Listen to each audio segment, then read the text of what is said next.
বলেছি আপনাদের যে আপনারা অবশ্যই খেয়াল রাখবেন আমার দ্বারা যে ভুলগুলো হয় সেই ভুলগুলোকে আপনারা নিবেন না। সুইসাইড অ্যাটেম্পে চলে গেছে, ফাঁসির দড়ি থেকেও মেয়েদের। এই মহিলাটা বলতেছে যে ভিডিওতে আমার যে ভুলগুলো হয় সেগুলো আপনারা নেবেন না।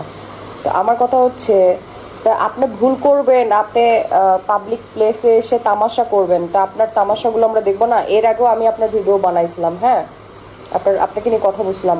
আপনি এতটা বিরক্ত, আপনি একটা বুঝছেন, আপনি একটা জঘন্য, মানে আপনাকে নিয়ে কি বলবো বলেন।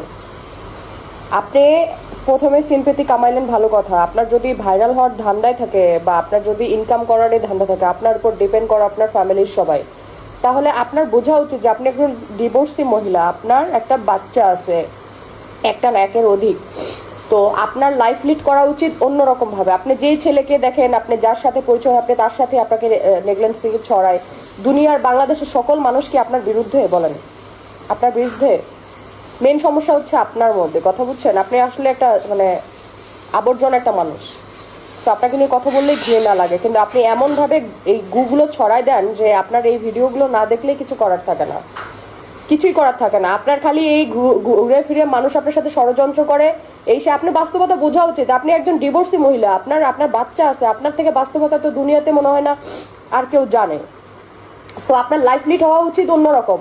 আপনি কেন যাকে তাকে ধরে আপনি হাঙ্গা করতে চান, আপনি বিয়ে বসেন, আপনি পরক্রিয়াতে জড়ায় দেন? সো সমস্যা হচ্ছে আপনার মধ্যে। আপনি কাইন্ডলি দয়া করে এই ধরনের পাবলিকের কাছে যদি জুতার বাড়ি না খেতে চান, তাহলে আপনি সুন্দরভাবে আপনি আপনার মতো করে লাইফ লিড করেন, ঠিক আছে? পাবলিক, বাংলাদেশের জনগণ এত বোকা না, কাউকে সিম্পেথি কামাইতে হবে না কোনো কিছু বলে, বুঝছেন? এই ধরনের নোংরামি করে আপনার সিম্পেথি কামাইতে হবে না। আপনি ভালো কাজ করেন, মানুষ আপনার কাজ এমনি দেখবে।